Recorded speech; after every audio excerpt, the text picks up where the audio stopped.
The Community Preservation Committee approves funding for an affordable housing project.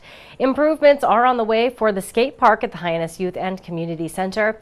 And we learn about holiday events coming up in Barnstable. All of that on this episode of Barnstable Today. It's Wednesday, November 30th, 2016. I'm Sarah Mannel.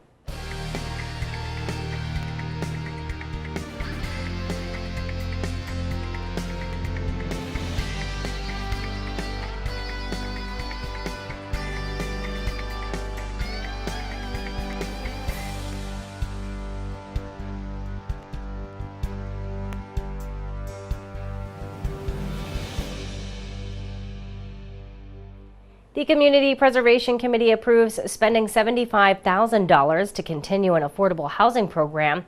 Housing Coordinator Arden Cadron talked about the need for funding during this week's meeting. It was used to reduce the sales price of a deed-restricted affordable homeownership unit upon resale. And we've assisted 3 units with these funds, and the funds, as we said in the letter, are now very close to depleted. However, the need still remains. There's an estimated 40 units still with this older deed restriction that could, upon resale, have a price that's not affordable to an income-eligible household. So the resale in the older deed restrictions that we're trying to resolve is based on an appraised value, and as we know, values have continued to increase. So as the values increase, so does the price of the affordable unit, and they've reached a point where even with the formula, they are no longer affordable to someone at 80% of the median. So when this unit is sold and we do assist them with CPA funds, the older ineffective deed rider is then replaced with the new universal deed rider, which does survive foreclosure and has a much more effective maximum resale price calculator so that this problem doesn't continue to happen each time that the house gets sold. And the Community Preservation Committee voted unanimously to approve those funds. The appropriation will also need to be approved by Town Council. More improvements are on the way for the skate park at the Hyannis Youth and Community Center. Town staff are asking for just under $26,000 to finish a project to renovate the skate park. Town architect Mark Marinaccio talked about how that money will be used. So drawings that we put together at DPW for the concrete skate bowls, which was bid separately from the repair for the basketball courts. It's interesting on the, it's a kind of a very unique project. There aren't a lot of these around. We hired a concrete consultant to come in to take a look at the concrete bowls, and there's actually 6 different types of repairs to these bowls. There's 3 different types of vertical cracks with different sealants and 3 types of horizontal cracks with different sealants. So not just anybody can do these repairs. The Community Preservation Committee approved the $26,000 expense. The project will next go before Town Council for final approval. Now let's learn about an upcoming Christmas stroll.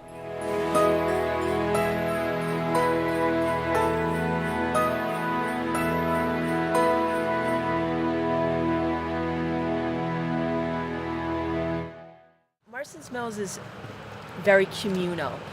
We don't have your typical Main Street. Our shops aren't on Main Street. It's more of our historical buildings are on Main Street. And when we come together, we really do gather as a community. And even the idea came out because we wanted to sing and celebrate each other during the holidays and celebrate our businesses that are all along 149. We do the songbooks and we'll have Santa inside. This year I would love to do stories and hand out candy canes. And just, it's kind of been our spot where we came up with everything. It was kind of ground zero. During story hour, that's where we all discussed it. See, this is the cultural center of our village. This is the Liberty Hall here, the public library there, and the community church right there. So this is sort of the cultural center of the village. This is where we want to, it's the nexus of our celebrations. So it's going to be great again this year. We're going to be doing it in a very similar way. We're going to have the huge community Christmas tree.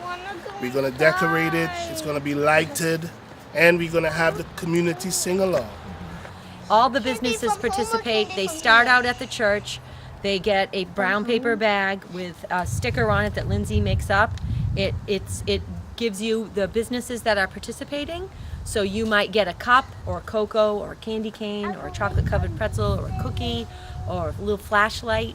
All the business, lip balm, all the businesses around donated all of these items, and you just walked around from business to business and strolled through. Strolling scavenger. This year, what's new is that on Main Street, all the residents of Main Street from 28th all the way to back to 149, there's a decoration competition, and the strollers will be judging which house, which property is the best decorated for the day. So that's new this year. One of the ladies in our church got the names children in the village, needy children in the village, and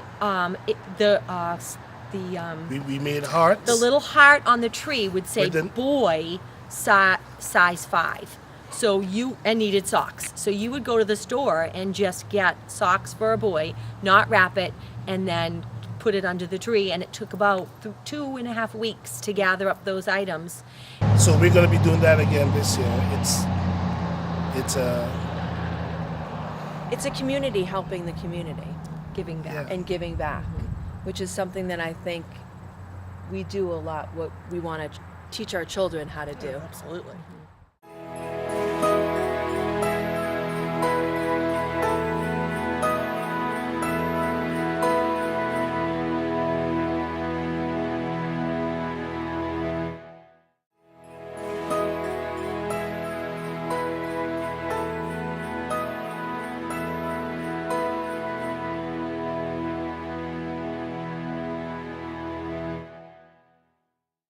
We try and picture events that we put on in the village to take on a Norman Rockwellish type atmosphere and look. As you know, anyone who's been to our parade can attest. We're constantly compared to a Norman Rockwell painting, and so what we try and keep the Christmas event to is kind of have the same feel. It's a nautical village, so we bring Santa Claus in by boat. And he lands at the town pier, and we, stage the event here on the common in front of the big Christmas tree. So it's just very quaint, obviously very family oriented. You have your little kids seeing Santa Claus and parents and grandparents. It's a very family oriented event, and it's very small. There's a horse-drawn carriage ride that starts at 12:30 that goes all afternoon. There is face painting at the Kettle Hoe. The library, I believe, is bringing in a juggler this year. They usually have a magician or a juggler that performs for about an hour. There's arts and crafts shows at Bruce Hall. There's another arts and crafts show at Freedom Hall. And that's kind of it. So there's plenty of things for the kids to do all afternoon while they are waiting for Santa Claus to show up. So when I first did this 17 years ago, I sat in front of the tree, which was about 10 feet high, on a folding card table chair, and there were probably 15 kids, and it was over in a flash. I got a ride by the fire truck, and then I would, when I was done with the kids, I would get in the truck and go. And now it's, Santa Claus comes in by boat. It's quite a little operation. We probably see at least 100 to 125 kids now. And it goes until dark. It's dark when the last kid finishes with Santa Claus. Just seeing the kids come up, and some of them are terrified. They're all giving lists to Santa Claus. I mean, it's a lot of fun.